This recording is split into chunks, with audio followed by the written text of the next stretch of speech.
Shoot. Yes. Okay. Rolling. It's October 31st, 2010 here at 10:20 in the morning in the office of Yehuda Avner, picking up our second part of our interview.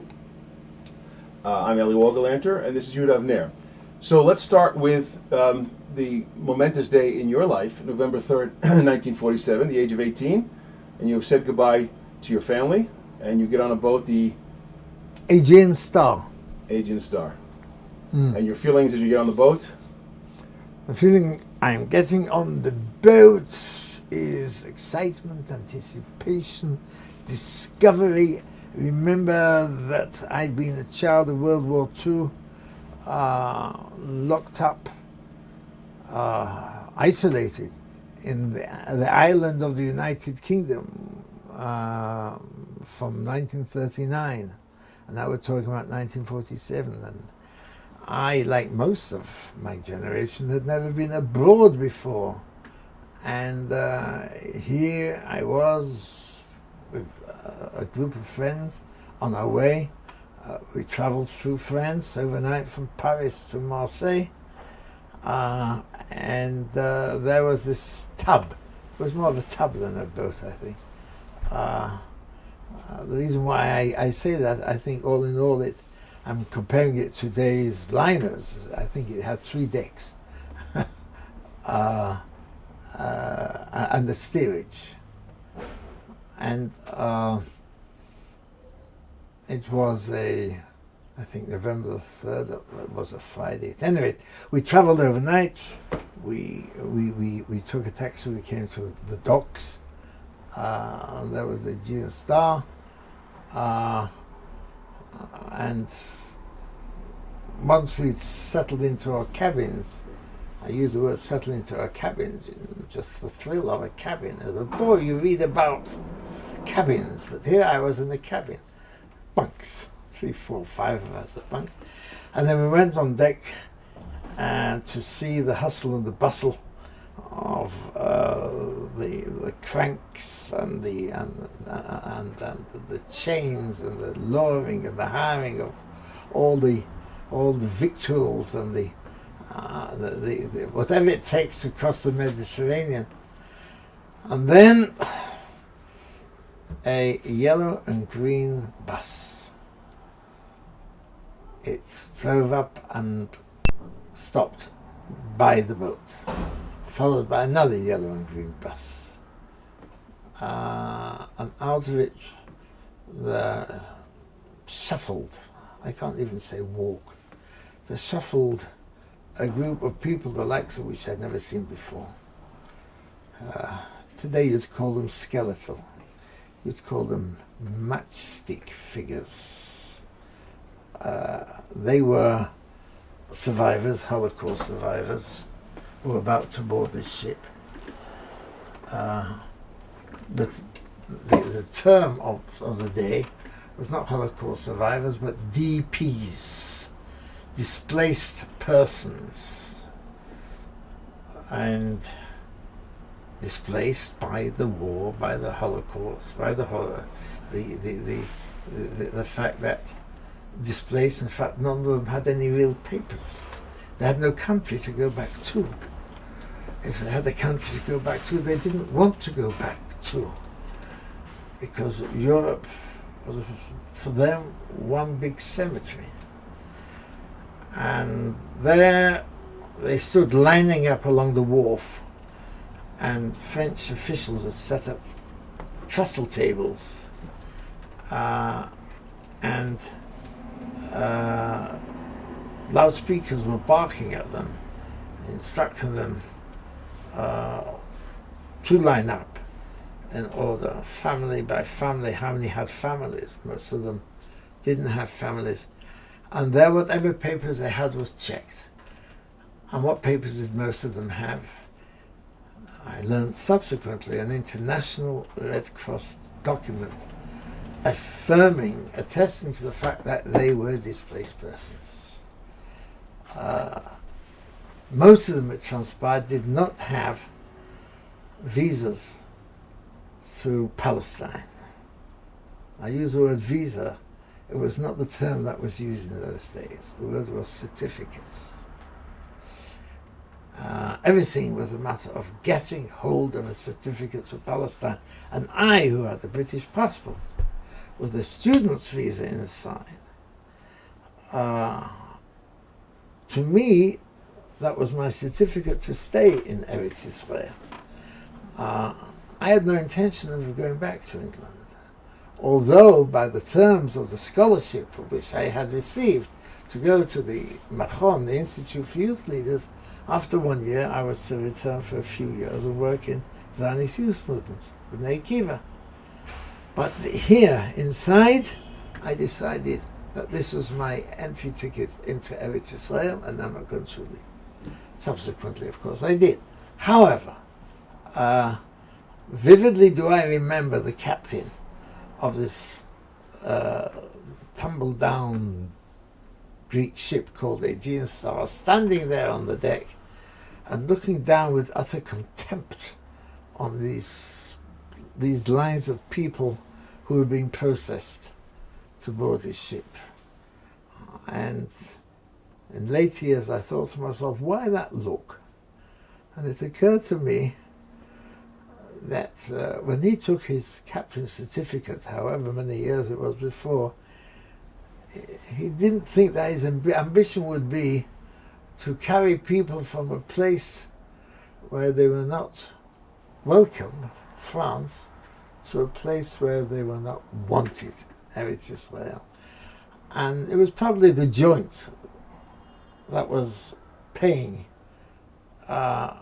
for carrying them. And in other words, he was living off Jewish charity. And it was all the more, again, this is the mind working years back, photographing in the memory that scene of him dressed in this magnificent white marine outfit with epaulets, gold epaulets and so forth, standing there on the bridge looking down with contempt at these people.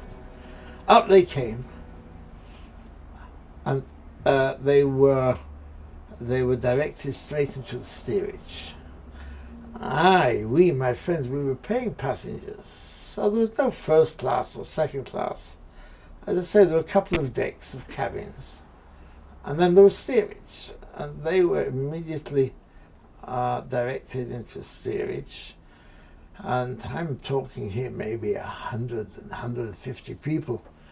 And once there, the captain took a megaphone, and I have in my diary the exact words, but I paraphrase, in which he said that anybody on my ship who does not have legal entry permits for Palestine and who makes trouble of one sort or another on arrival will be treated in the harshest of fashion. And I remember, there will be discipline on my ship. There will be discipline on my ship. And I went downstairs. I went down into the steerage to see who these people were. And I overheard a young fellow to an older fellow saying in Yiddish, "Was redt the Admiral?" What is the Admiral talking about? And this young fellow was about my age, 17, thereabouts. He was a yeshiva bocher, and I mean a Talmud student in the classic sense of the peyot, the side curls, and a little fluffy little beard of a kid of 18, 17, and a pie-shaped yeshiva hat, black hat. Was redt the Admiral? And whoever he spoke to, he was speaking to an older person. So he kind of, I remember him saying, as old game berech nafis, which is a Yiddish idiom of the day, let it break a leg. So, anyway, anchor was hauled and off we went into the Mediterranean. And this itself was a thrill. Just a change of climate from the grey skies of England to the azure blue skies of the Mediterranean. And I was curious about this boy because he was my age. He was a survivor. So I went down again, and there was a game of ping pong. They'd taken 2 boards, attached them together, and made a. And I remember there were 2 survivor kids. Let's say they were drawn. They looked twice their age, but they were kids. But they could play ping pong, and one of them was this boy. He knew how to play ping pong. So when he finished the game, he turned to me and he says, in Yiddish, "Dus der Macher. I besten, I'm a Macher. You don't belong here. You don't belong among us. You're normal." He didn't say that, but behind that word, "Dus der Macher," was a contempt. It was an envy. It was a sense of arrogance. What do you know about life? That kind of thing. And he asked me where I came from. So I told him. And I asked him, where do you come from? He said, my name is Yosef Kosolovich from Auschwitz. I'm saying, Yehuda, my name wasn't yet Avner, it was Hafner. I hadn't Hebraized my name yet. Yehuda Avner from Manchester. And ich bin Yosef Kosolovich from Auschwitz. And then again with that arrogance, he said, do you play chess? I said, yeah. He said, all right, I'll take you on. I'll beat you within 5 moves. So, this already was a challenge. I thought I was a relatively good chess player. I'll beat you in 5 moves. So I told him my cabin number, you should come there. I had a chess set. And as I was setting out the chess sets, he, without a knock on the door, just comes striding in with a pot belly under his capoto, with his long jacket coat, was a melon. And I said, where did you get that from? He said, I stole it from the first class kitchen. So what do you mean you stole it? He said, that's how I survive. And he took out from his pocket a stiletto. And I could see a beautiful handle, and it was an SS handle. And he sliced the flesh of the melon with that in one go, and I was appalled. The stealing, the stiletto, SS. So I said, where did you get that from? He said, oh, I used to play in the Auschwitz cabaret. The Auschwitz cabaret. So imagine the scene. I'm this innocent young kid, and he is coming along, stolen stiletto SS. Auschwitz cabaret. What's Auschwitz cabaret? His father, he told me, had been a badchen. A badchen being an entertainer at Jewish weddings. A chassid would be a badchen. And he, from his father, had learned all kinds of tricks. And he told me that at nights, in the barracks, at the end of he called it the end of the working day, in the end of the torturous working day, he would entertain his fellow survivors in the barracks. And it was noted by one of the capos, one of the guards there, who reported it to the SS guards, and they came and he told me one day he was taken out of the ranks and he was marched. He assumed that he was either going to be tortured to death or for what he'd been doing, or he was just going to be thrown alive into a furnace for what he'd been doing. And so he was taken to the office of one of the senior commanders of the SS in Auschwitz, who told him that we've seen what you've been doing and we want you to entertain us at our Christmas party in 10 days' time. The SS Christmas party. And I remember breaking into a big smile. He said, "Wow, what an evening I gave them. I was a mimic. I was a comedian. And he was very proud of what he'd done. And that he called the Auschwitz Cabaret. Why? The deal was this: so long as you keep on us laughing, we'll keep you alive. And so they put him on kitchen duty to fatten himself up.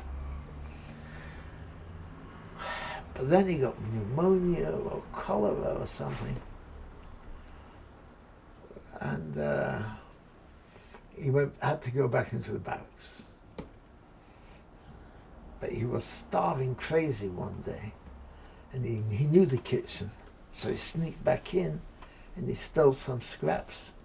One of the SS guards caught him at it, and he hit him with the butt of the rifle on the forehead, because he had there weren't scars, there was a kind of two pathways bare that separated his eyebrows, and that's how he got them.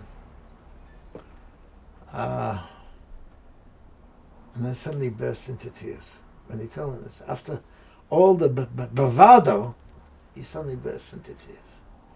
And he told me that I'd lost my father and my mother and my two brothers and my three sisters, and I'm the only one left. And so a couple of days later, he said he wanted to speak to me. Oh, by the way, we played chess, and he finished me off within 5 moves. And he was saying that this is a Gemara, it's a Talmudic mind. I used to study Talmud in my head in Auschwitz. I used to play chess in my head in Auschwitz. A couple of days later, shortly before we were landing, a day or so before we were due to land, he said he wanted to show me something. So he took me down. We went back into the dormitory, or whatever you call it, of steerage. Everybody was packed into. He took out 2 very soiled envelopes, and he read them to me. One was a letter from his uncle in Jerusalem, who was a Rosh Yeshiva, and this was his father's brother, who said, "Yotzele, you're the last one survivor of the whole family, and we knew that your dear parents, all they wanted for you was that you should carry on the tradition of Yiddishkeit, and we look upon you as our own son. Come and join us in Yerushalayim and build yourself a Jewish home with children, and restart life in the spirit of the tradition, the Orthodox yeshiva tradition of your family." The other letter was from his mother's brother in a Shomatzei kibbutz, saying, "Yosela, forget all that mumbo jumbo." It was a bitter letter. It was because of those Rebbeim who discouraged people to come to Eretz Israel. Come and join us, be a new Jew. We believe in socialism, we believe in humanism, we believe in building ourselves and our land. the ideology of the day of the left-wing kibbutzim, come and join us and start your life as a new Jew. He looks at me and says, which one should I choose? And I came over with shivers. I was a kid, what the hell did I know? And I said to them, "This is not for me." The little Yiddish I knew, I said, "This is not for me." And he gave me a look of, I say contempt. It was more than contempt, as if to say, why the hell did I think that you, a stupid idiot like you, come from, could even have an opinion on this thing? And then he gave me the shock of my life. He said, I've no certificate, I've no legal visa entry, I'm not going to be put behind barbed wire again. I spent too much of my life behind barbed wire. When we come to Haifa, I'm going to jump ship. So here again, this innocent me,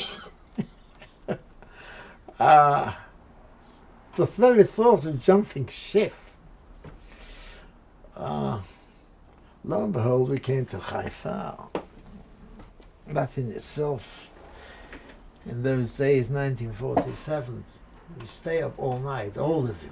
Well, the whole ship is staying up all night to get to see the first light in the distant horizon of Eretz Israel. And everybody was up on deck, looking. And one light becomes 2 lights, 9 lights, 15 lights, and there you see the coastline of Eretz Israel. And as dawn breaks, before you see Haifa. Now, the mind is not playing tricks on me. I am telling you that my first impression of Haifa, from the bay of Haifa, as dawn was breaking, was that of a massive cemetery. Why?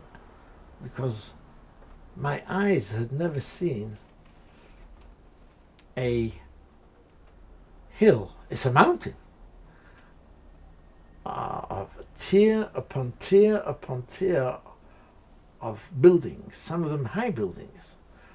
So from that deck, in that haze of the morning, I thought of the spies who came to Moshe Rabbeinu and spoke about Hanephilim, the giants. And this association, when I saw the terraced structure of the way Haifa was built, is the fact that here I am decades later and I can still recall that first view of Haifa, what an impression it made on me. Of course, as the sun began to rise, you see an inspiring sight. Haifa is a beautiful city when you're in it, and it's very beautiful when you're looking at it out from sea. And from Stavich, you suddenly begin to hear a faint lilt of words that evolve into a hum, and the hum becomes a song. They're singing Hatikvah. And the whole boat sings Hatikvah.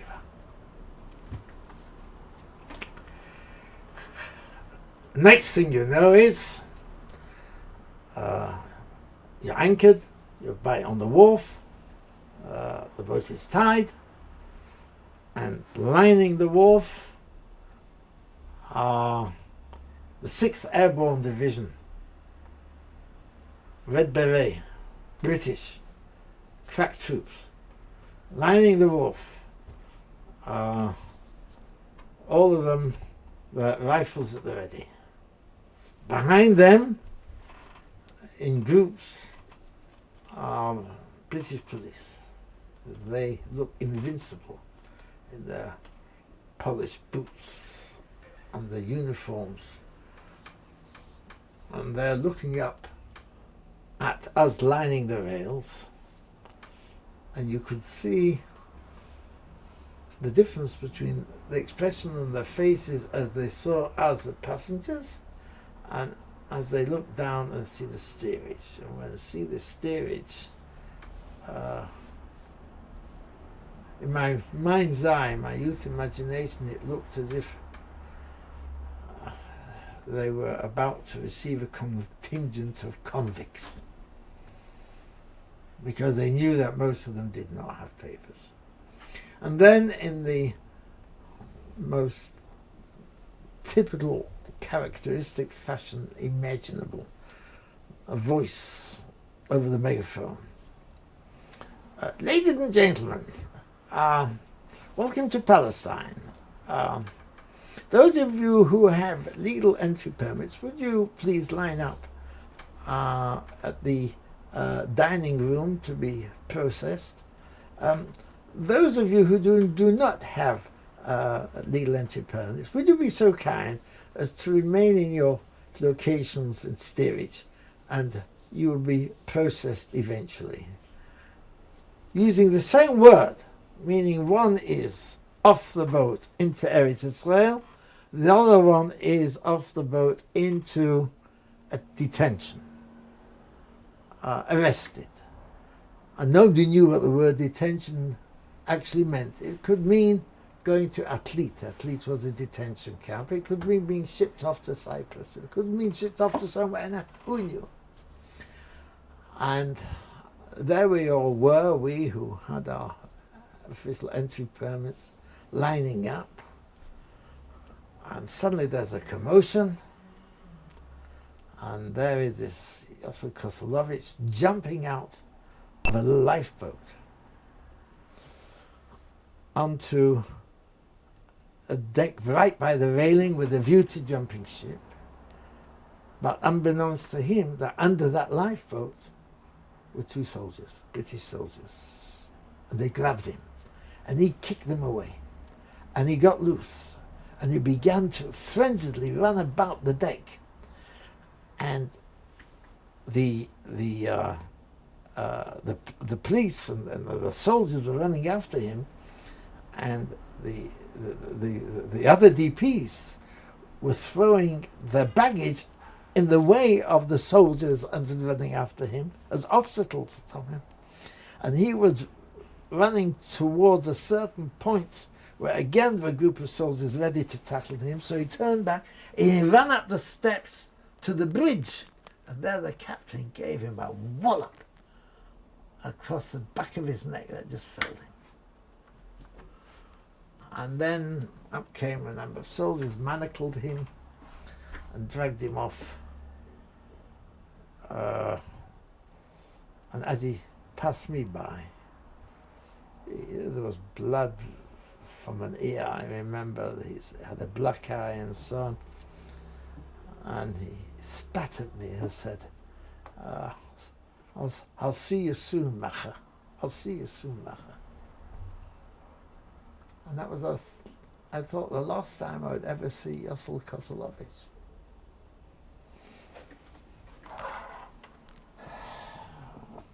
"35 years later, I am now a senior advisor to Prime Minister Menachem Begin. He is about to visit Los Angeles, an official visit. And one of my duties in the Prime Minister's office was to coordinate the Prime Minister's trips abroad with all the various bodies and agencies involved. And in the end, to hammer out a program. Because I've been doing that for years with the previous Prime Ministers I worked for as well. And what I would do once the program was approved and so forth, I would go on ahead a couple of days just to make sure that everything was in place. And on this occasion, he was going to Los Angeles primarily to address a blue ribbon Israel Bonds dinner.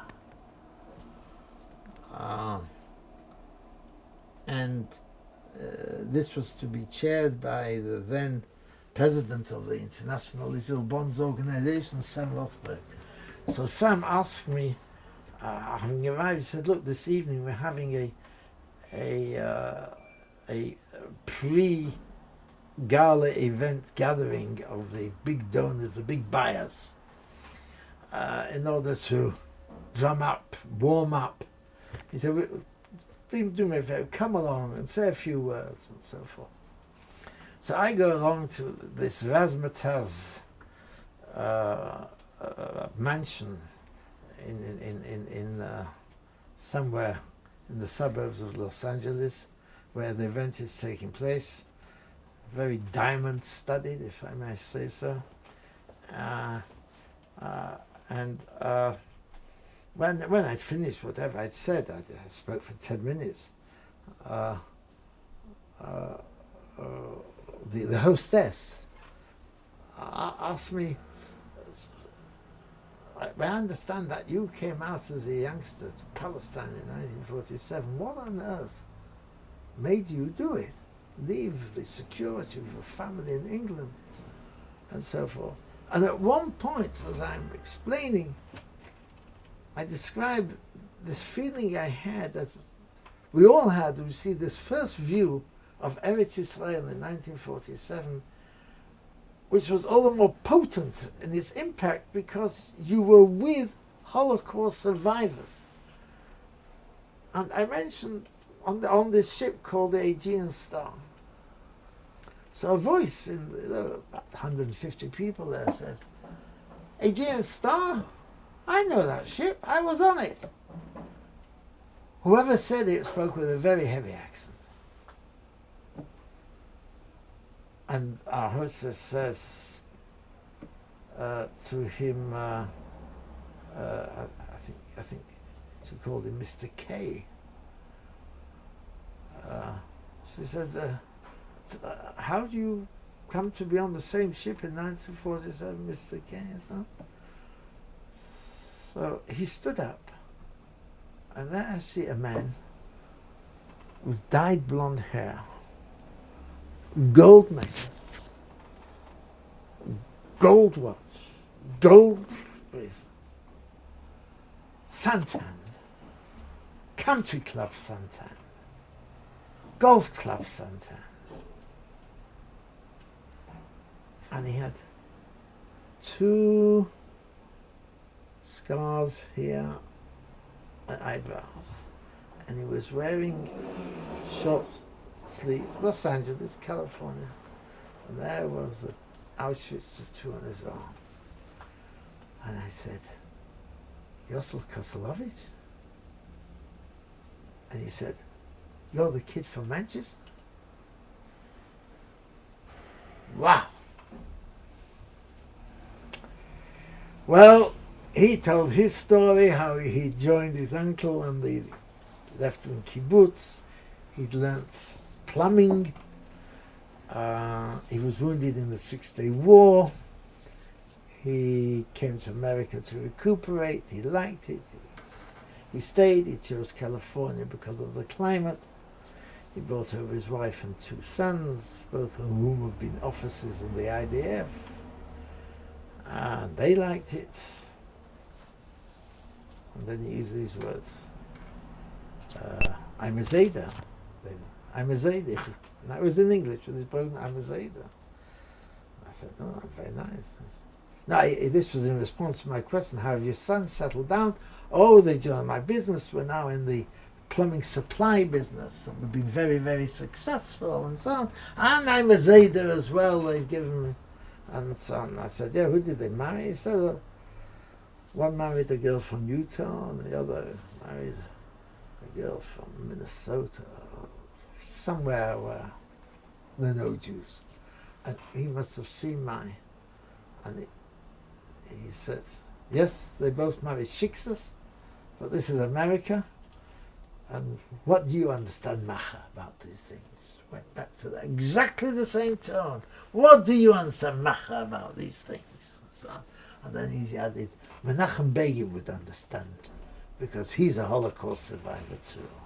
And I thought to myself, yeah, Menachem Begin would understand. A nächtigen Tag, never. But, so that was my story of him. Don't know what happened to him since. But this look in his face, he said, yes, they married shiksas, but what do you understand, Macha? This is America. Wow. Just the idea of meeting him again, seeing him again 35 years later. Yeah. And I can imagine coming onto at the ship, at the dock. You're 18, you're coming into Palestine, you're exhilarated, and this scene takes place.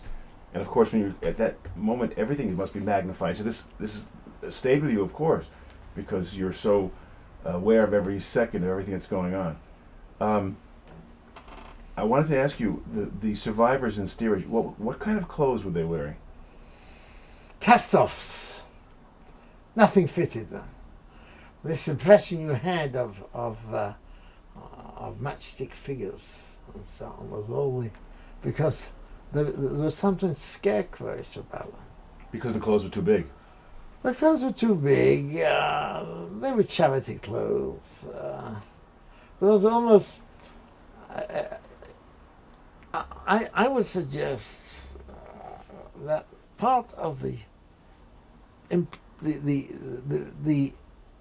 consequence of their survival came with it, and that's a cynicism towards humanity.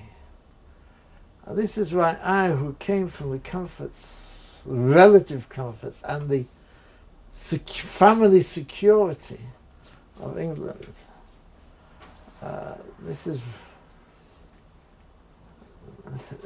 in a way, this is one way how they maybe have survived. When the captain of the megaphone was speaking to them in the manner that he did, my imagination allows me to say they were so used to having voices speaking to them in languages that they did not understand. It left no impression on them. And so the kids said, what does he care? The group that you were with, your friends, these were all, how many were you? And these were all B'nai Akiva guys? No, there were different Zionist youth movements. We must have been about 12 who came from England. This was B'nai Akiva, this was Habonim, it was a Shumat Sa'ir, it was Zionist Youth Federation, whatever Zionist youth groups there were. And all of you chosen for this 1 year Machon All program? of us chosen for the 1 year Machon program, yes. Okay. Yes. Now you've been processed because you have legal papers and you get off the boat and you step on solid ground, terra firma of Palestine, of Eretz Israel. Well, I had a big trunk. And there were two types of porters in Haifa in those days. One were the Arabs. There were big balloon knickers, bloomers kind of thing. And the other were Jews from Salonika. The story of Salonika is for itself an amazing one. The Jews had the monopoly porters of Salonika. And since most of them were Shomrei Shabbat, the Sabbath observers, the Salonika port was closed on Shabbat. It was axiomatic. And now, they came on Aliyah, most of them, and now they were the Jewish porters of Haifa. And so there were the Arab porters, the Jewish porters, and there was an unwritten, undeclared war between them. This is the impression I had, as they were each trying to grab as many of people's trunks and cases as possible. And I remember thinking to myself, they have shatterproof bags. Shatterproof bags. Why? They would carry 2 or 3 of these massive cases strapped on their back. And down the gangplank, everything was gangplank, and into the customs shed. Now, it was a Salonika porter who had my trunk. And there was another man on the boat with a chassid. He looked 78, he was probably 40, 50. And he carried around with him, wherever he went, a brown paper parcel. And actually, Yossela was keeping an eye on him. This is how I came to notice him. When I say keeping an eye on him, making sure that his needs, whatever they were, minimum needs were met. And he never let go of this brown paper parcel. A rough paper, thick string. He clutched it wherever he went. And he also was an illegal. And the British had set up a barbed wire compound next to the customs shed. And as I was being processed in the customs shed, and they opened up we were at war, I mean, this was violence in the country, so everything I was checked, so every item in my trunk was being checked. And as this was going on, I could see the time now came to escort the illegals off the boat into this barbed wire compound.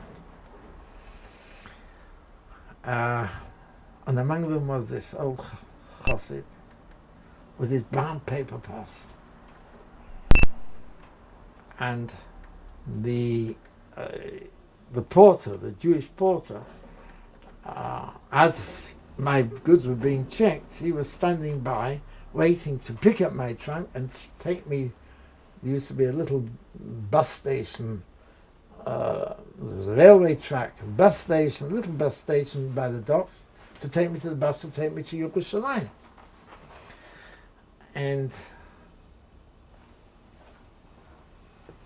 as they were being herded into this compound,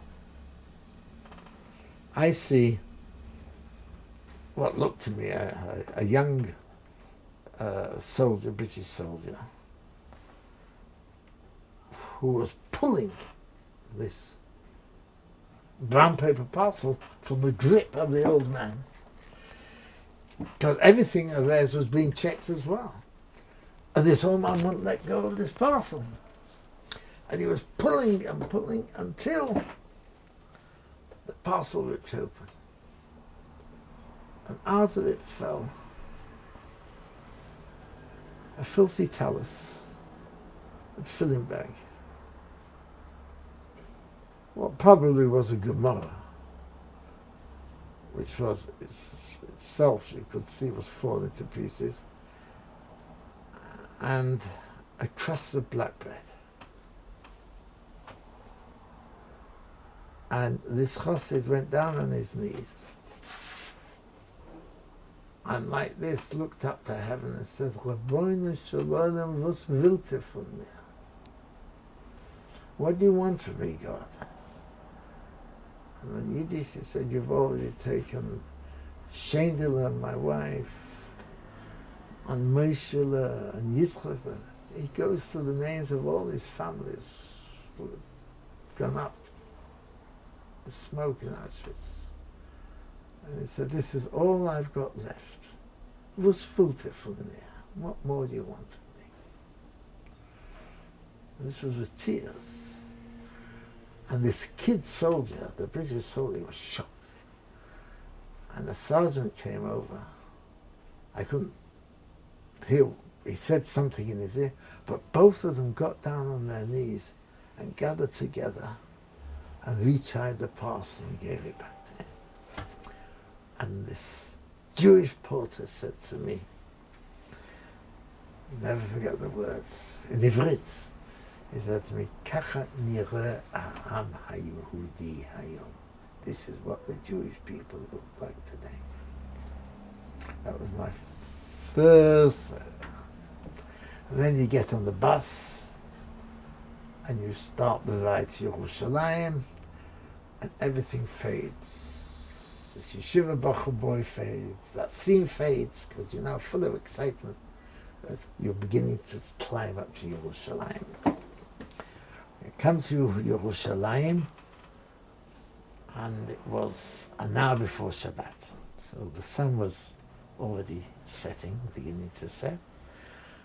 And this gold hue was being sucked up in the stones of Yerushalayim, Yerushalayim shel zahav. You could see it, you know.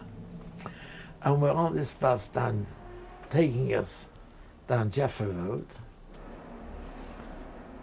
And we come to the intersection of Jaffa Road and King George Avenue. There were no lights. There's an Arab policeman standing on a little platform in the middle, and he is directing the traffic. And suddenly we hear two shots,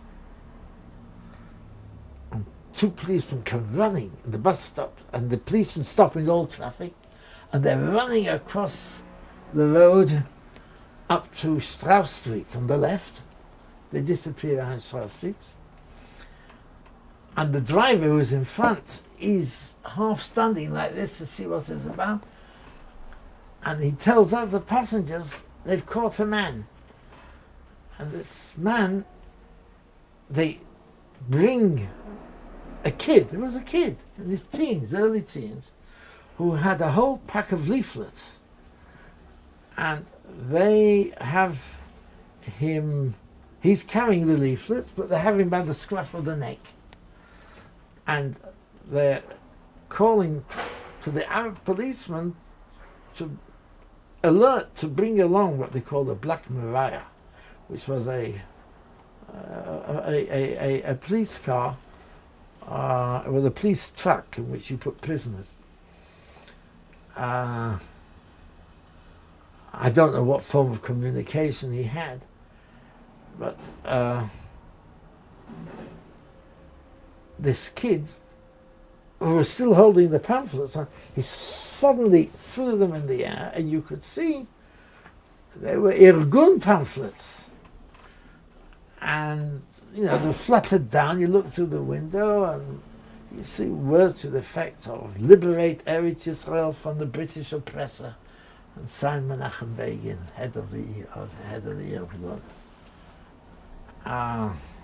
It was a shocking thing to behold, that within the space of a few hours, you had seen two incidents in which you saw British imperial power,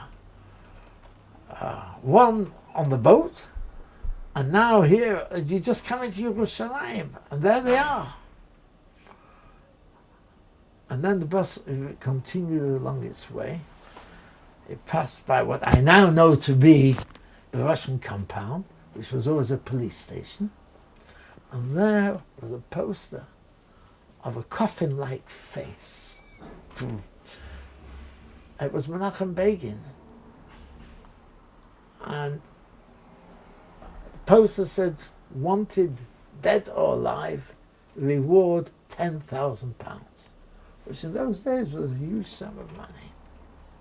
So that was my reception when I entered Yerushalayim. And what are you thinking? Where have you come? Well, that's a complicated question, because I came from Bnei Akiva. And in those days, Bnei Akiva was part of the Zionist mainstream establishment, as opposed to the Irgun and Begin, who were called the dissidents. Zionist mainstream establishment, its militia was Haganah.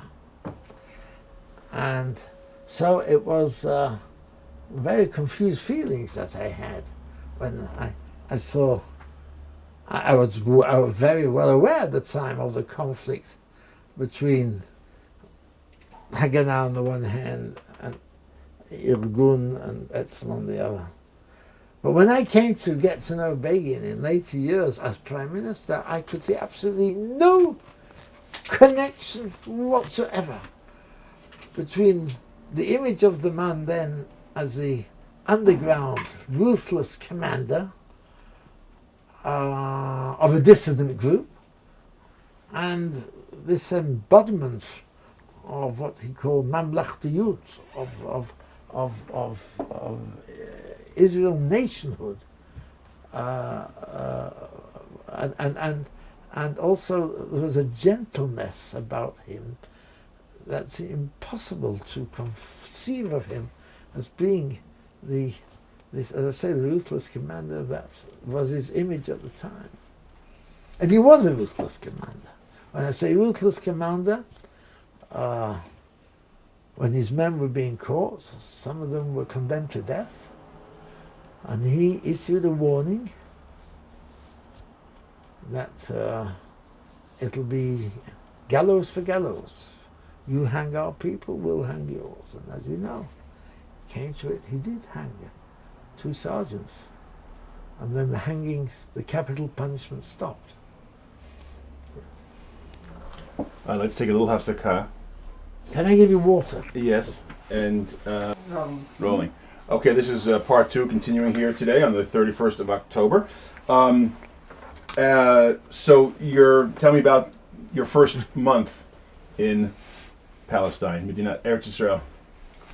Well, one of the first things I did after arrival was to begin to discover Yerushalayim.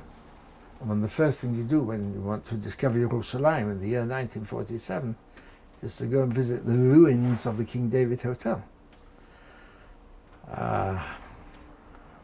I was a kid in Manchester, and the year before, in 1946, the King David Hotel had been blown up.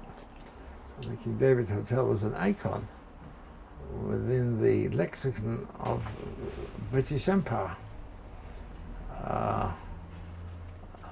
And it was the headquarters of the British government, civil and military in Palestine by that time.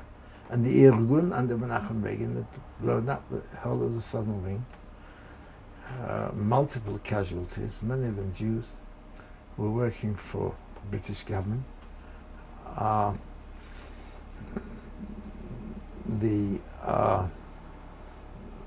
headlines in Britain were not only raging in size but also in fury at this act of barbarism of blowing up a hotel.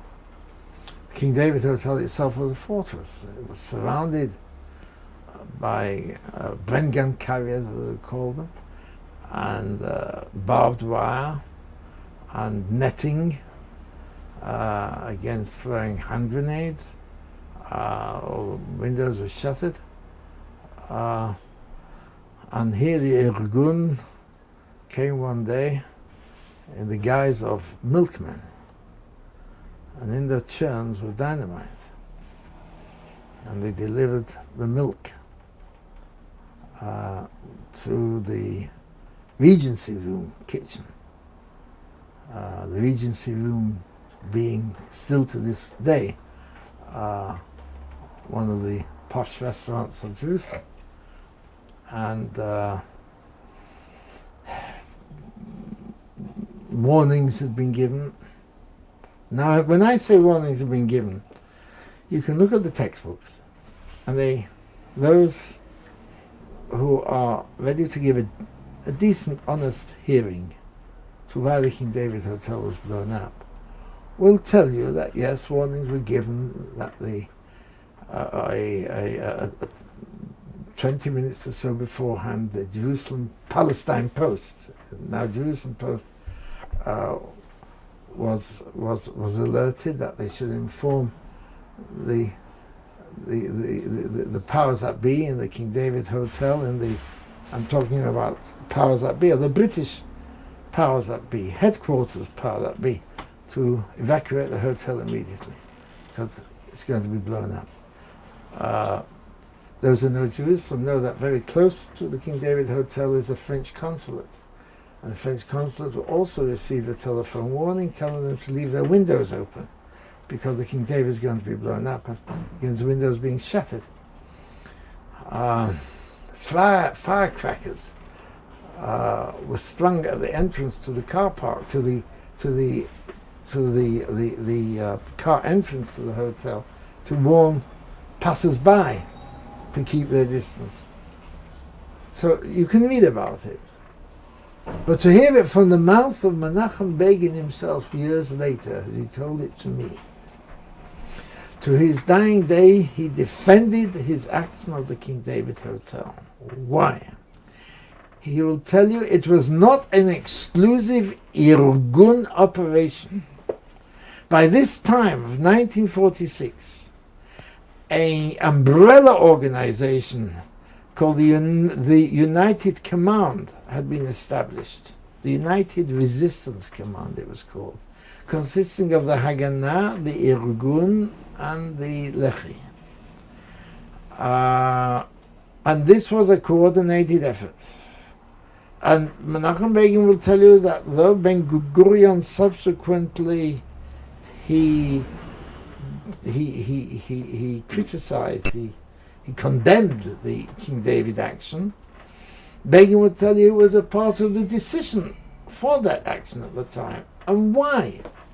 And the reason was because the King David Hotel housed all the files to do with Jewish resistance in Eretz Israel, including the Haganah files, including the political leadership of the higher echelons of the Haganah.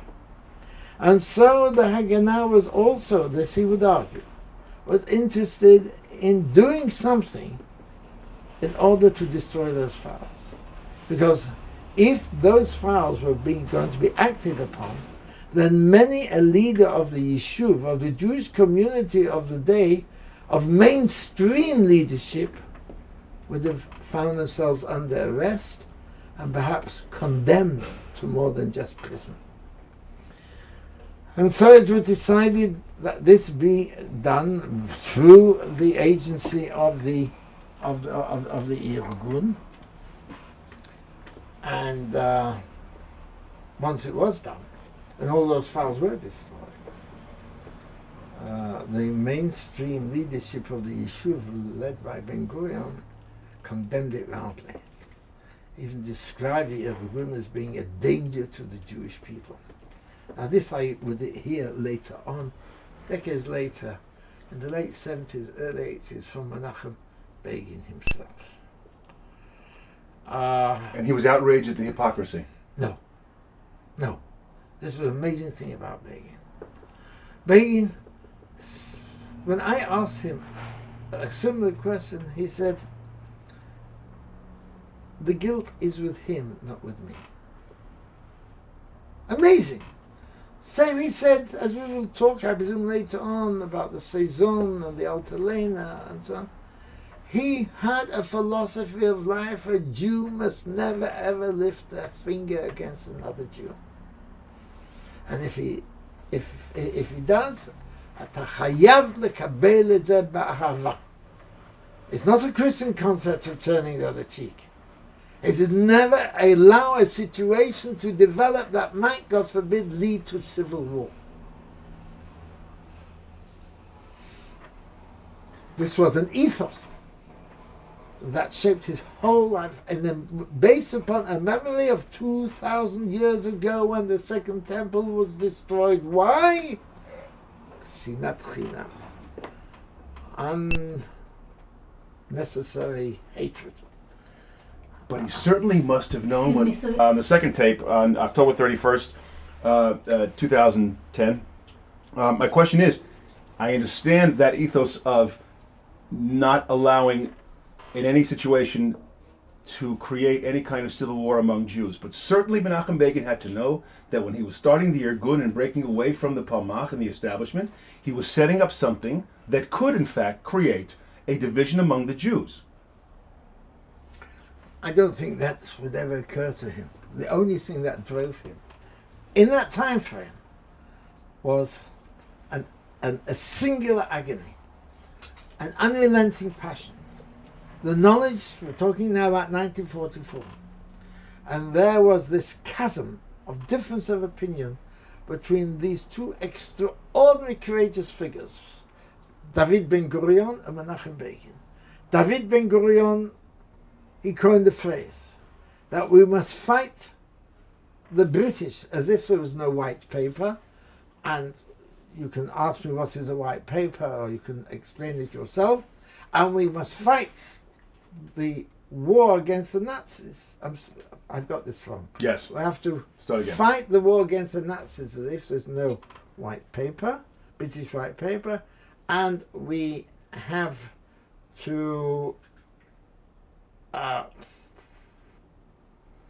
fight the war with the Nazis as if no paper, and we must fight the white paper as if there is no war with the Nazis. Years, decades later, Yitzhak Rabin, as Prime Minister, after Oslo, when the terrorism was still continuing, he paraphrased it to say, we must pursue peace as if there is no terrorism, and we must fight terrorism as if there is no peace. To Menachem Begin, his view was, by the year 1944, the Allies had all but won the war. They were sending over 1,000 bombers a night, night after night, over Germany. And as they were destroying the German infrastructure and the German cities at the cost of tens of thousands of German civilian lives, Eichmann in Hungary was sending 100,000 Jews to the crematoria of Auschwitz. And this was mine when I say this was the singular passion. That now fight the British to expel them from Palestine in 1944 in order to open the gates of the country to save what can be saved of the Jews of Europe. And this was the difference of opinion between them. And it was this that drove him to declare the revolt against the British through the Irgun. No, I don't know, how do I switch this thing? Legamri. Hello? From the wall. Well, no. Oh, right. Nachon. One second, now I lost my place. Now we were talking about the fact that we just the revolt. No, he's driven by getting the British out to allow to get rid of the white paper, to allow all refugees to come in immediately. That's what we're up to. Nachon, we're running. Okay, so. But he certainly knew there would be some kind of back reaction to the fact that he was breaking off the path from Ben-Gurion. And the reaction was called the hunting season, Hasaison, in which the Haganah under the of Ben-Gurion ordered its men to or they round up members of the Irgun and hand them over to the British. This is how so many of the members of the Irgun ended up in camps in Africa, most notably in Eritrea.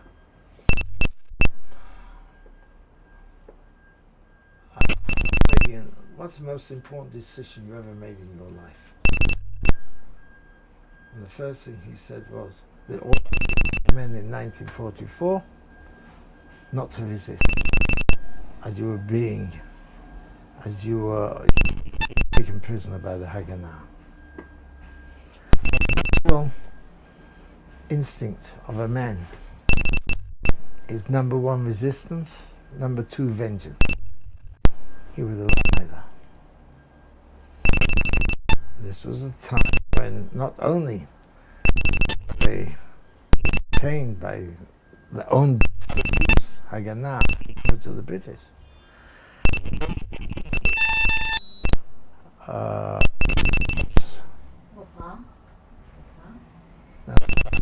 can shoot more. Wait. Yes. Let's go. The natural reaction is he would allow. Now they're fighting back, and yet they didn't fight back, nor did they seek revenge. No, that was just the story. So Okay, This was his answer. And of course, the same extension of the same decision not to resist came in 1948, May 1948, with the Altalena, the arrival of the Altalena, which is a different story. Again, when Ben-Gurion's men attacked the Irgun ship, the Altalena, and the Begin was on the ship at the time, and there are scenes of evidence, direct evidence of people who saw him like a captain on the deck of a burning ship, shouting out orders, "Don't shoot back! Don't shoot back!" But this was the amazing thing I found about Begin, his infinite sense of loyalty, of love for a fellow Jew under whatever circumstances. As a politician, he was vicious, but using due process of the rule of law. So back to you're showing up in Jerusalem and coming. Showing Jerusalem coming. So yes, we are discovering Jerusalem, and it's living up to expectations, to my expectations. The romance of it, except for one exception, the Kotel, the Western Wall. The first Shabbat in Jerusalem, one of the great geographists of Eretz Israel, Ze'ev Vilnai, who was one of the teachers in the Machon, took else. When I say now the Machon, we're about 30 of us from different countries, America, India, wherever there are Jewish youth movements. And in the Shabbat afternoon, he walks us from Beit Kerem, where the Machon was located, to the old city.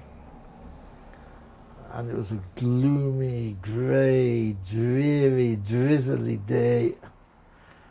And the Western Wall in those days was simply one side of an extended alleyway with slums, the Mughrabi slums, an Arab slum dominating it.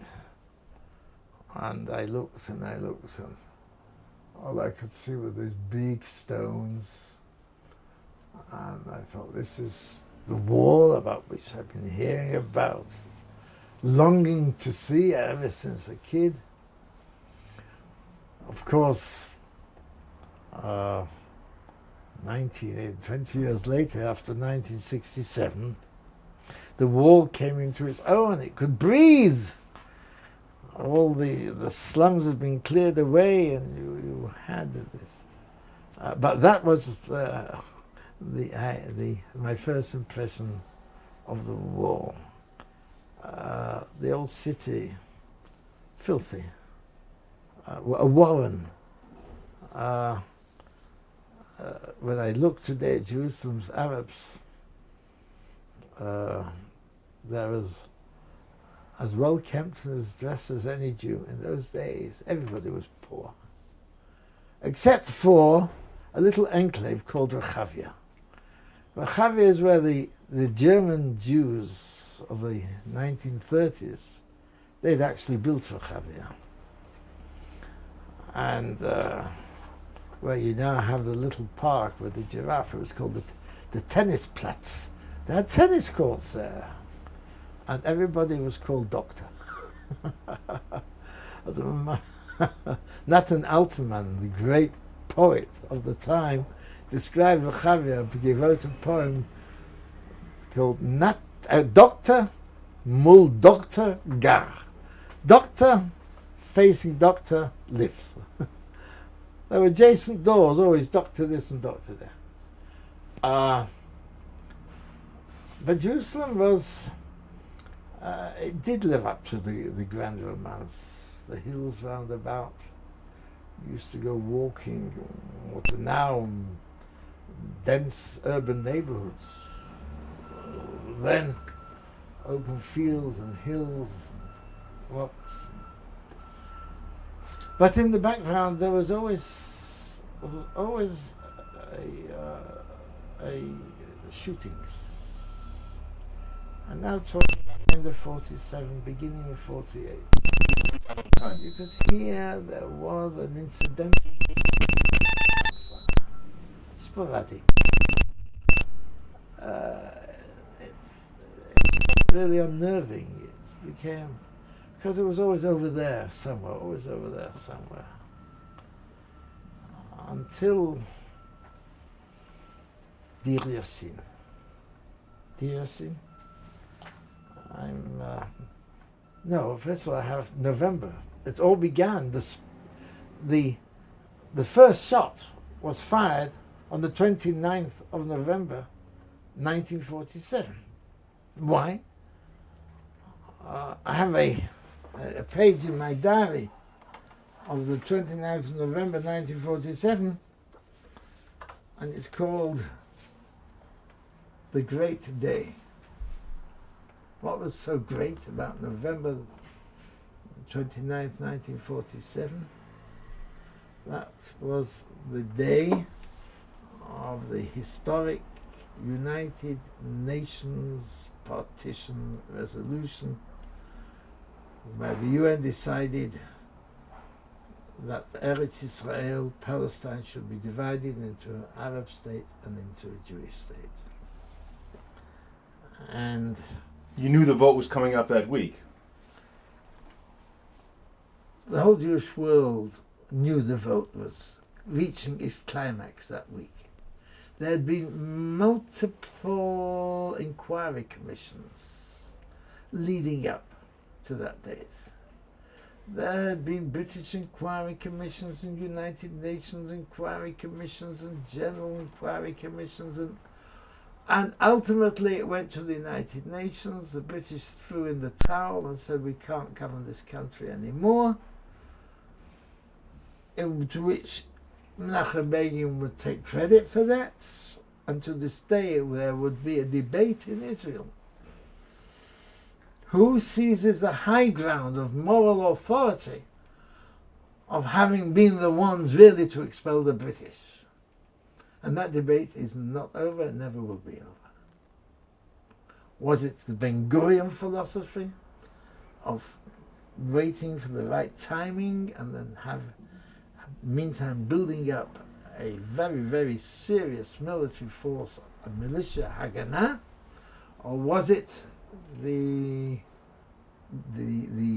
Begin philosophy, whom Ben Gurion and others would call a terrorist philosophy?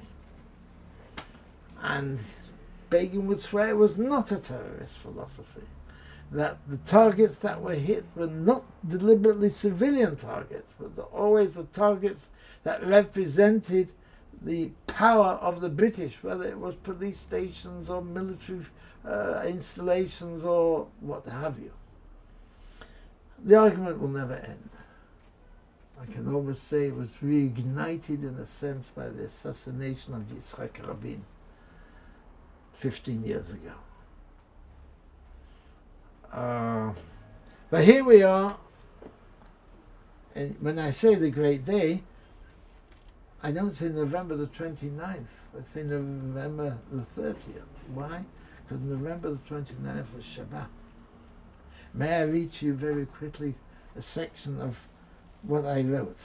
Now this is a kid of, I'm not yet 18. And I am writing. Was woken up by Elisha. Elisha was our youth leader. At 1:30 a.m. and told to get dressed. Got Jewish state, in bold letters. Danced and woke up the whole district. Collected sabras from neighboring pension. Pension was a guest house. What is sabras? Sabras means these were the young Israelis who were training under the Haganah. Beit Kerem, where we were living, was a little bit offbeat, so it was a training area as well. And got all students from the seminar. Beit Kerem has a teacher's seminar.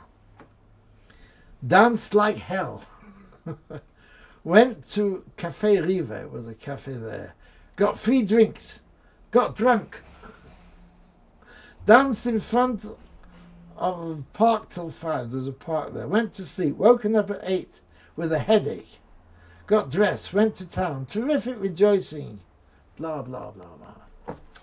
This was a mass rejoice of a whole nation that after, and this might sound hyperbole, but it's not, after 2,000 years of having nothing, we now have finally a state of our own.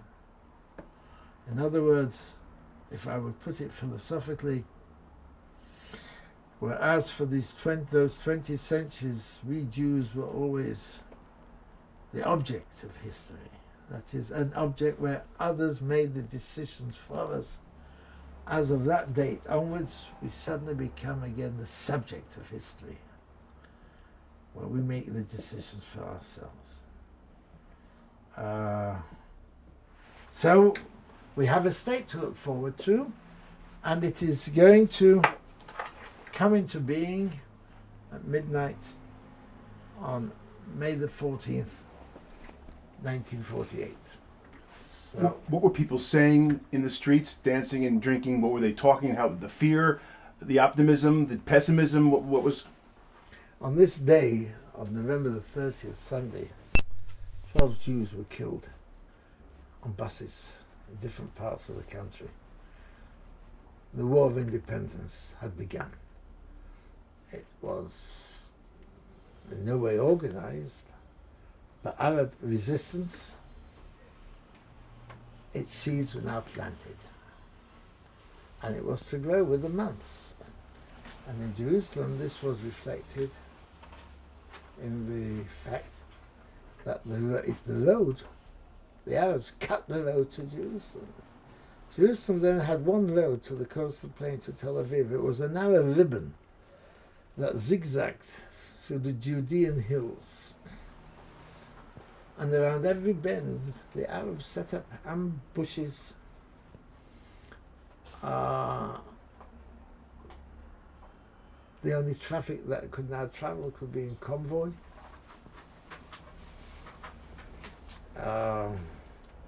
Escorted by what we call settlement police. Settlement police was a contingent of Jewish forces, not forces, they were policemen, that Old Wingate had set up in the 1930s. The Arabs, in response to the Aliyah of German Jews in the 1930s, they declared what was it? Eventually became a rebellion against the British for allowing Jews in. And there was a famous British officer called Old Wingate, who was a Christian Zionist, and he organized Jewish defense of the settlements. And so there emerged something called the settlement police. And the settlement police used to sit in open vans, trucks, escorting the convoys in and out of Jerusalem. Well, here talking about food. But then the Arabs destroyed the water pumping stations to Jerusalem. Jerusalem's got no water. Jerusalem is at the edge of the Judean desert. This is why Jerusalem is very often a rather dusty city. Sharagai, then called Babel Wad, is where its major water springs sources are to be found, and there are a number of pumping stations. And so the water to Jerusalem was cut off. So what did one do? One began to tap the systems that were built centuries before. That was centuries earlier. That's how the Jews drank in Jerusalem, from underground cisterns. And they also refurbished a massive reservoir that was built by the Romans at the bottom of Independence Park. This is how we managed with water. So water became rationed. And there used to be water trucks that used to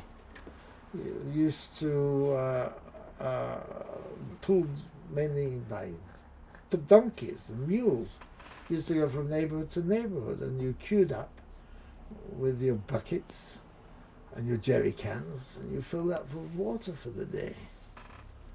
And then they destroyed the power plants. There was no electricity.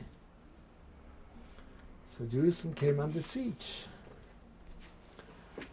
And as I say, the seeds of that siege began on November the 29th, 1947, with the United Nations Partition Resolution. And as the siege deepened, the War of Independence became from what had been individual operations by mercenaries, by guerrillas, eventually it became actual campaigns. And what did we do, we in the Machon? We weren't trained for anything. And so we were turned into a bucket brigade. The bucket brigade being, our job was fortifications, to build fortifications. We were also taught how to shoot. The trouble is, there's no weapons to use to shoot. So we were taught how to use sticks in close combat. And studies stopped, more or less. In all of this, there is Esther. I don't know, is the story of Esther part of? Not yet. Back November 29th. That day, 12 Jews were killed, but you all who were celebrating in the streets and drinking and dancing in the course of the day, and the night, the day, you didn't know yet about that. No, we didn't know. So tell me more about all was euphoria. That is to say, we were overjoyed, and the British policeman in the street, the British soldier on guard, was relieved. He knew, thank God, there's going to be an end to all this, and sooner or later, the latest by May, he's going home. And so there was a sudden fraternity between us and them. So as I described my diary, how we're running to a cafe and then we're running to a pension and we're drinking and bottles of wine and this and that. The British were also drinking with us as well. And we said, now let's go into town. So we got a lift on the back of a British armoured carrier with a gun. But now we're all pals. And this is why I got drunk. They got me drunk. Said, have another one. And we came, everybody was streaming towards the Jewish Agency. Now the Jewish Agency is on King George Avenue. Today it deals with Jewish education, with facilitating Aliyah. In those days, the Jewish Agency was the government in waiting of the state to be, headed by David Ben-Gurion. And so that was the place to go. That's where the flag was being raised. It had a big courtyard, it still has a massive courtyard, and the biggest single horror dance, folk dance I've ever seen in my life was that dance around that courtyard where everybody was locking arm in arm and we were all singing to the same rhythm and the same beat. You might say we were all singing, thousands of us were singing Hava Nagila. That was the atmosphere. And I had a tremendous hangover by the time it was over and done with.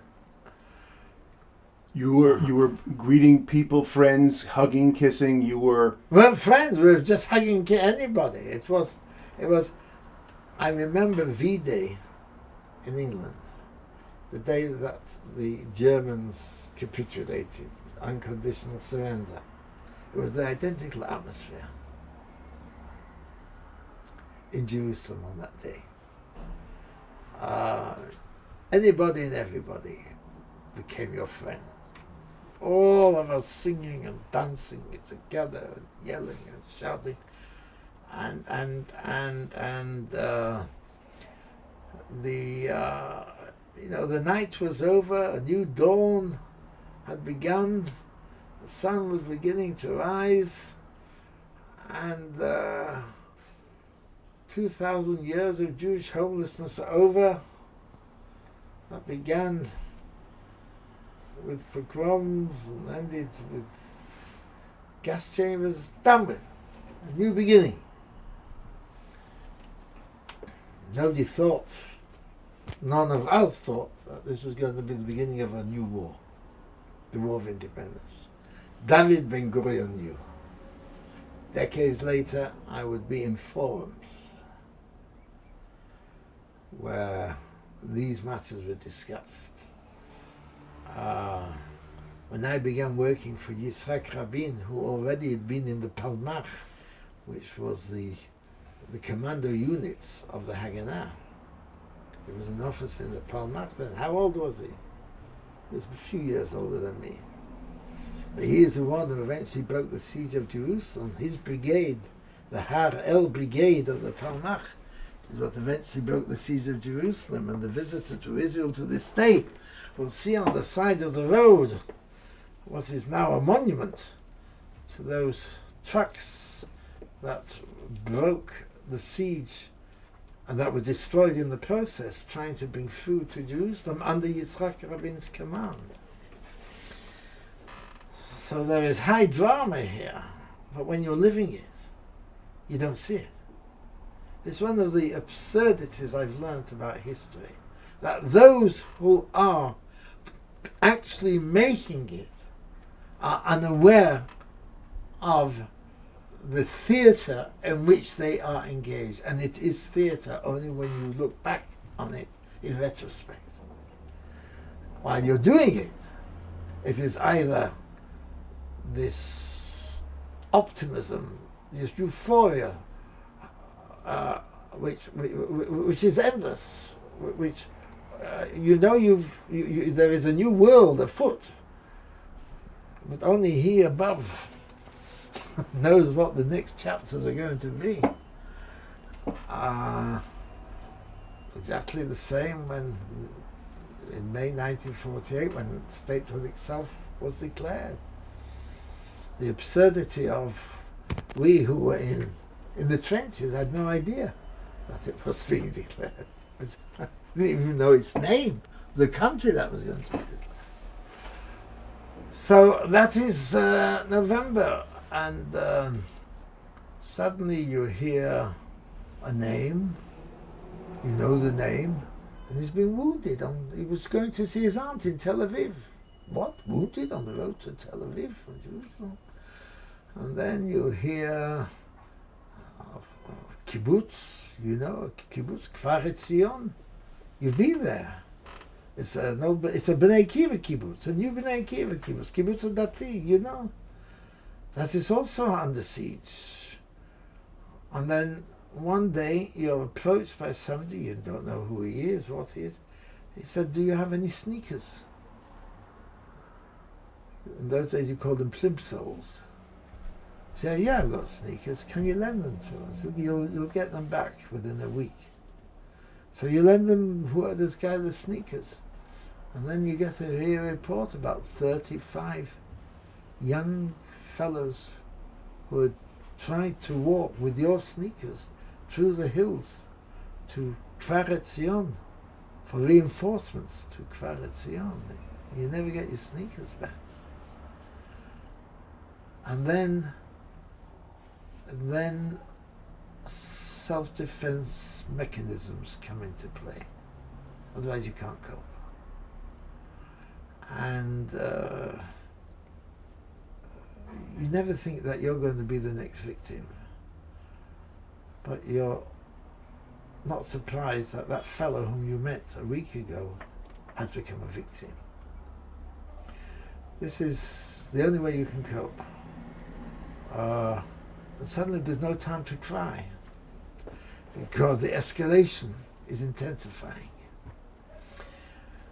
And by now they've given you a gun. But it's a World War I gun called the Lee Enfield. And the kickback is enormous. And you're asked to go to a certain place and to start digging trenches. I remember, for example, there's now this magnificent mall in Jerusalem called Malcha. Malcha. Then Malcha was an Arab village. And if you stood on the heights of what is now called Beit Vegan, you looked down on Malcha. And we were digging trenches at Beit Vegan, preparatory to an attack on Malcha. Because Malcha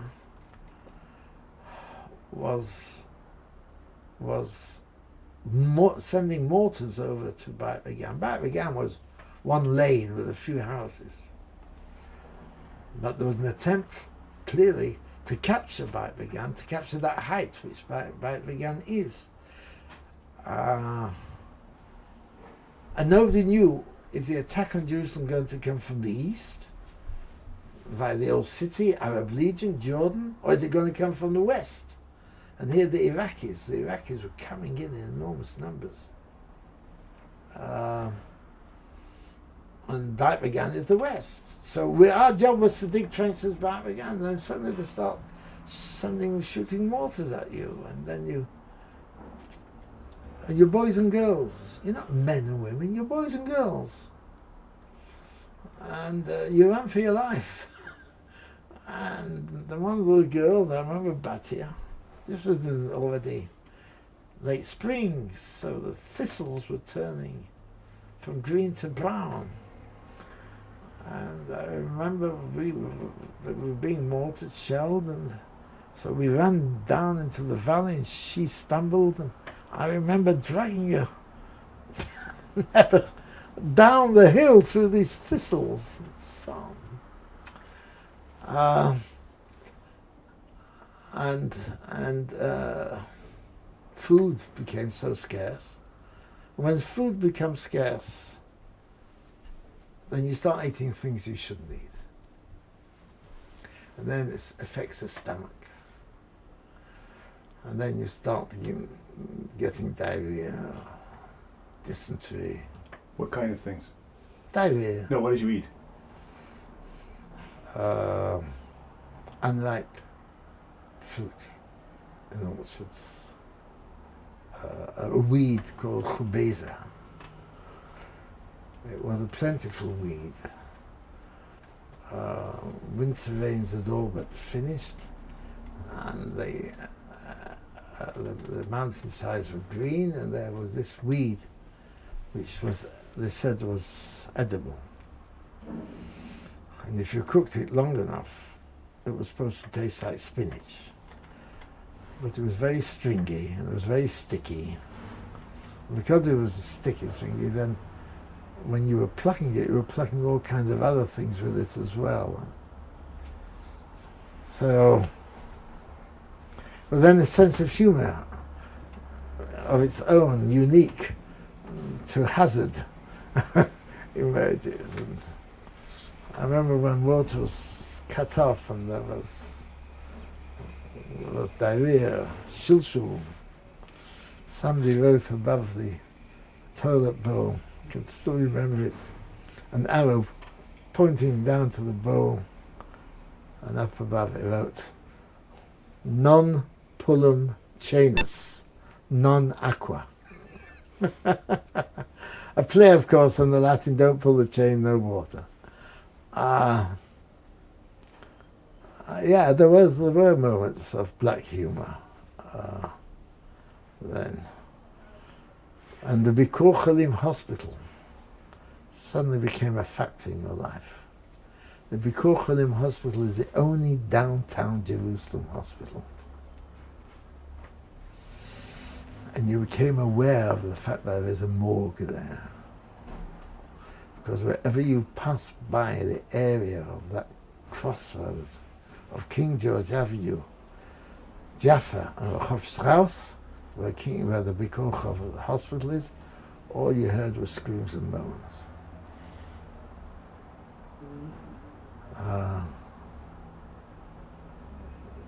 There was, of course, the other hospital further up, Jaffa Road, the Shaare Zedek Hospital, now the headquarters of the Israel Broadcasting Authority. But for whatever reason, in my mind, whenever I pass Bikur Cholim to this day, I look at the little alleyway by the main entrance, which was the alleyway to the mall. So the euphoria gave way to, number one, a tremendous sense of togetherness with your own group. Within your own group, you cared about each other that much more.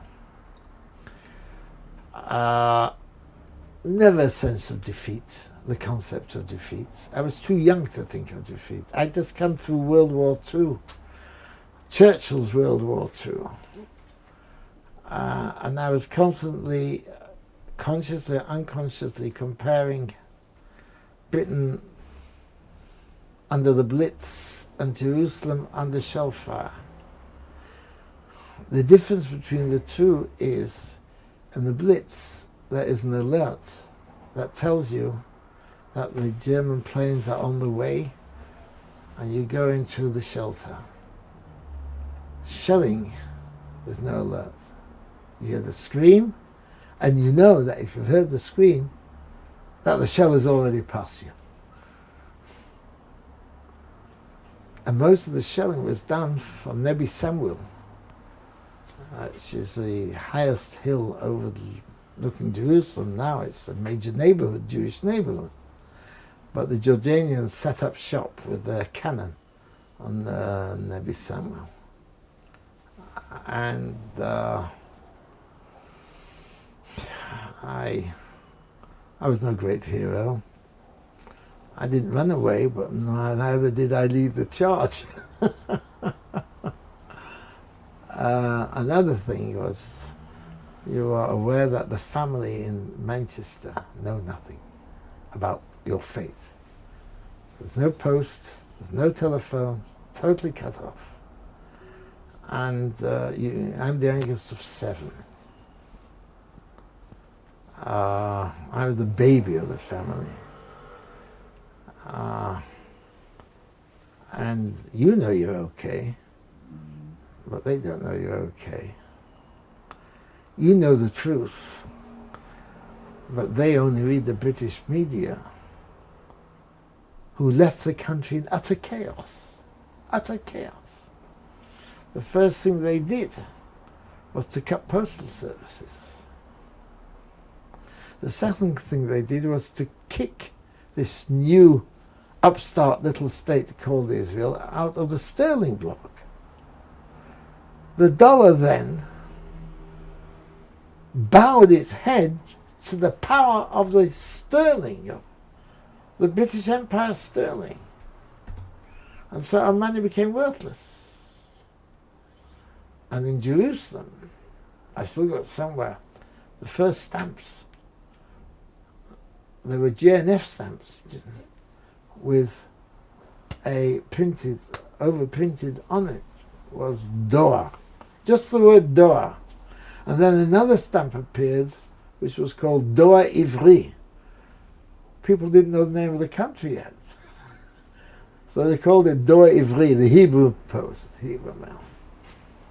But every time one of these things came out, it was a happening. It was a first expression, and dramatic one, that we are now in charge of our own fate. We have our own postal service.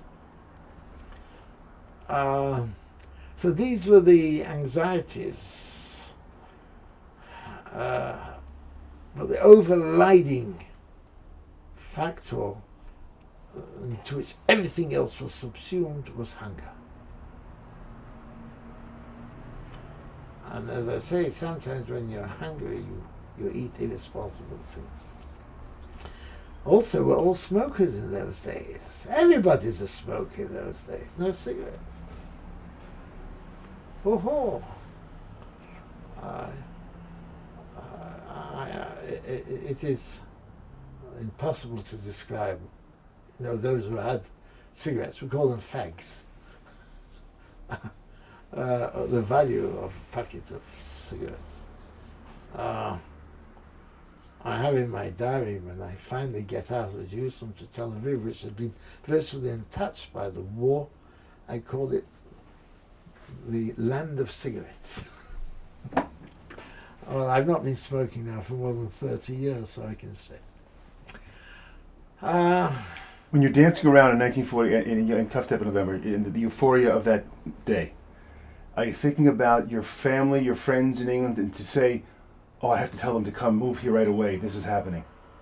No, I didn't. Maybe I did, I don't remember. As I'm speaking to you now today, I think I've said pretty well it wasn't, you didn't go from euphoria to anxiety in one act. It was a process.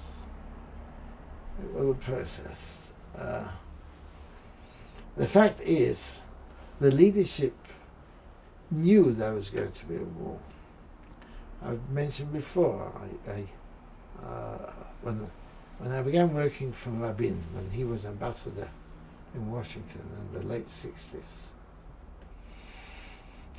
and he had been already a young commander, yet senior commander, Haganah Palmach, very close to Ben Gurion. And he would tell me of the discussions he had with Ben Gurion and the discussions that took place within the leadership on which he was witness. And there was a significant section of the leadership who said, no, we should not declare independence. And this included members of the religious Zionist organization, Mizrahi, that we don't have the power to defend ourselves in independence. The knowledge that what would begin as mercenaries in a guerrilla war, eventually 5 Arab armies of 5 Arab states would invade us. And Rabin would tell me how Ben Gurion said, this is the gamble of Jewish history. Im lo achshav emata, if not now, when? And I don't know whether you can say Ben Gurion was optimistic or pessimistic. Rabin would say he was realistic. And he believed that the Yishuv, under his leadership, had set up sufficient of an infrastructure through the mainstream. Here now come to the mainstream defense organization of the Haganah, which was an army in the making. How did it become an army in the making?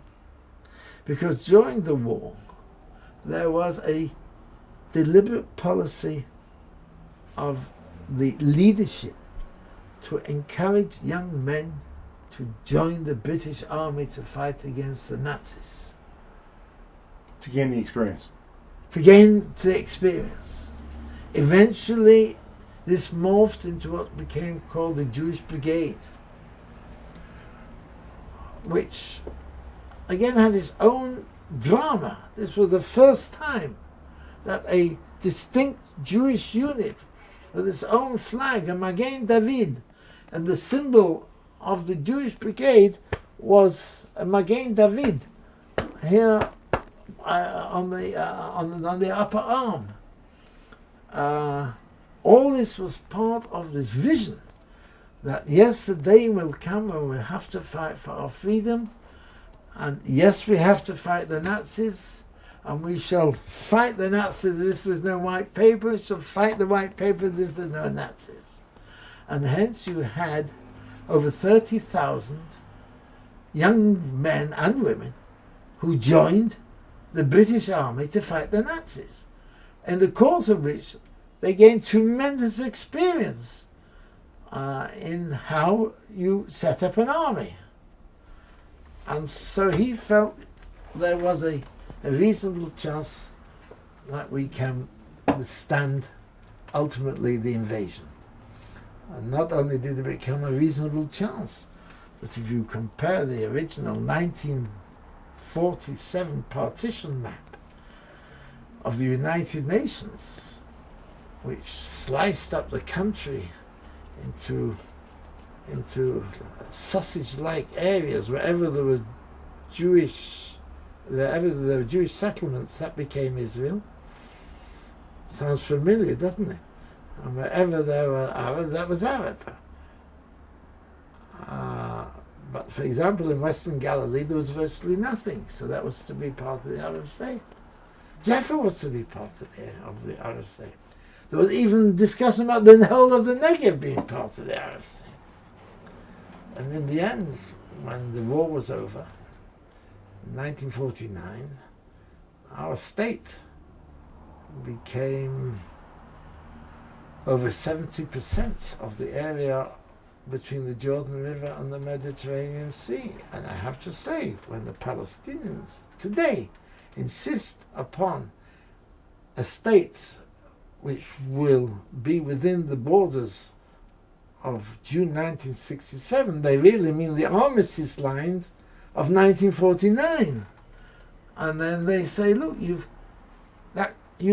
already have a Jewish state that covers more than 70% of historic Palestine. And he said, that's true. The fact that we can't go back to those lines for elementary defense reasons that would put every house in the coastal plain of Israel, let alone Ben Gurion Airport, within shooting distance. This requires another conversation. But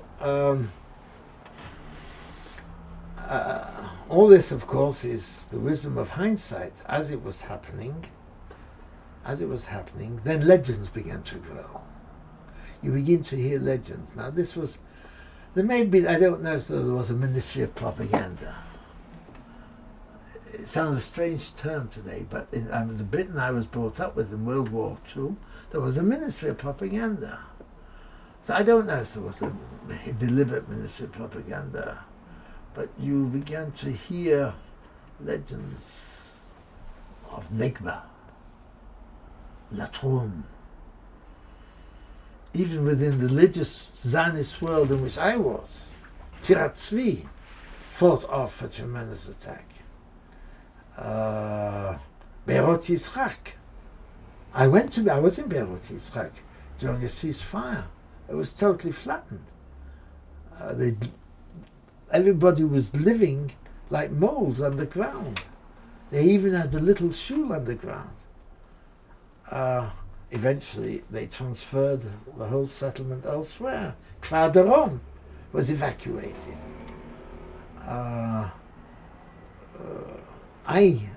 At the end of the war, I'm now 18. All right, the family know I'm alive. I don't want to go back to England. But I've lost some very, very dear friends. I'm confused. I've got no family here. I know that eventually my B'nai Akiva people in England will be coming over to establish a settlement to build a kibbutz that would be called Levy. Eventually I'm going to be the part of it. But in the meantime, I've nowhere to go. So I'm advised that in Rehovot there is a yeshiva for waifs and strays. I give that the name. It wasn't for waifs and strays. But looking back, that's what we were. And this was yeshiva. It was a Kletsky yeshiva under the aegis of a tremendous sage.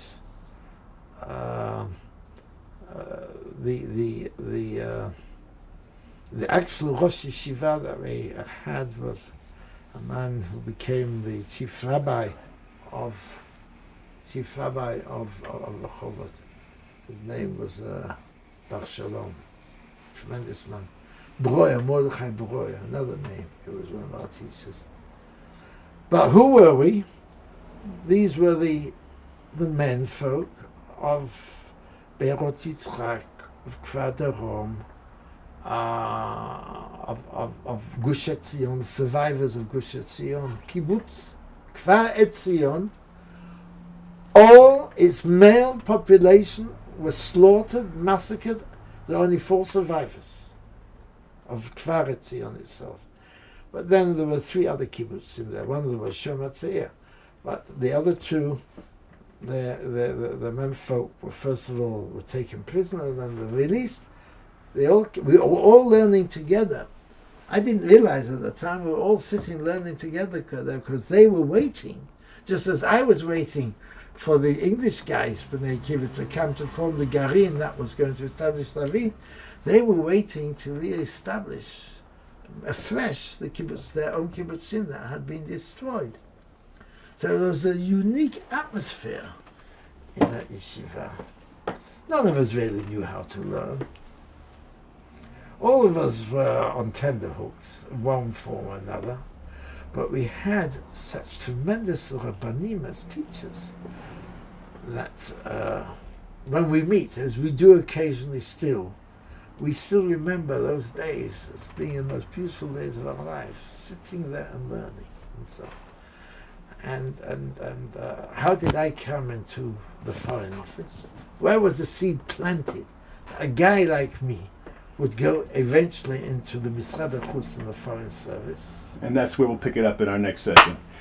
When was this, by the way, in your yeshiva? What month, what year, when exactly is this that you guys are in the yeshiva together? This is the end of 48 into 49, much before then. It became eventually Yeshivat HaDarom. But Shimshon Zalman Meltzer was the Rosh Yeshiva. Bar Shaul was the name of the Rav. Rav Bar Shaul, who eventually became the chief rabbi of Rehovot. He was our teacher. Immense experience. Wonderful. Sorted me out. Yeah. Yeah.